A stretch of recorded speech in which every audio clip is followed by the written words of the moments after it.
Semua makhluk hidup yang ada di bumi melakukan hubungan dengan sesama makhluk hidup maupun dengan lingkungannya. Lingkungan alam terdiri atas benda mati dan makhluk hidup.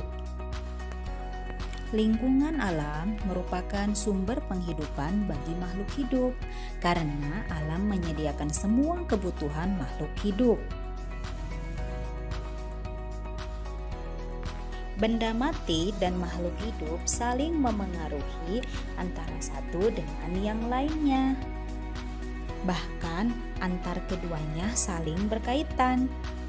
Salah satu hubungan antara benda mati dan makhluk hidup adalah jenis tanah, suhu, dan curah hujan di suatu tempat dapat memengaruhi jenis tanaman yang tumbuh dan hewan yang berkembang di daerah tersebut. Makhluk hidup juga dapat memengaruhi benda mati. Contohnya, daerah yang banyak tumbuhannya akan menyebabkan daerah tersebut menjadi sejuk. Daerah yang masih banyak tumbuhannya cenderung memiliki air tanah yang berlimpah. Hal ini terjadi karena tanaman yang membantu tanah untuk menahan air dan menyimpannya di dalam tanah dengan baik. Lalu, bagaimana dengan manusia? Hubungan antara manusia dan lingkungan alam dapat dikelompokkan menjadi dua. Yang pertama, hubungan yang membuat manusia harus dapat menyesuaikan diri dengan alam.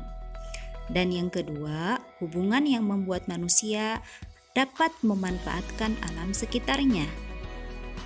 Salah satu cara manusia untuk menyesuaikan diri dengan alam adalah dengan mempelajari peristiwa alam yang ada di lingkungannya. Para petani harus menyesuaikan waktu tanam dengan musim hujan agar tanamannya dapat tumbuh dengan baik. Para nelayan memilih waktu untuk berlayar menyesuaikan dengan keadaan cuaca agar terhindar dari bencana dan memperoleh tangkapan ikan yang banyak.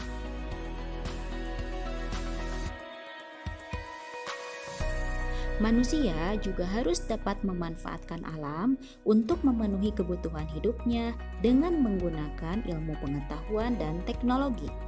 Contohnya, untuk menanggulangi akibat kemarau panjang yang menyebabkan menurunnya hasil pertanian, manusia mencoba membuat hujan buatan.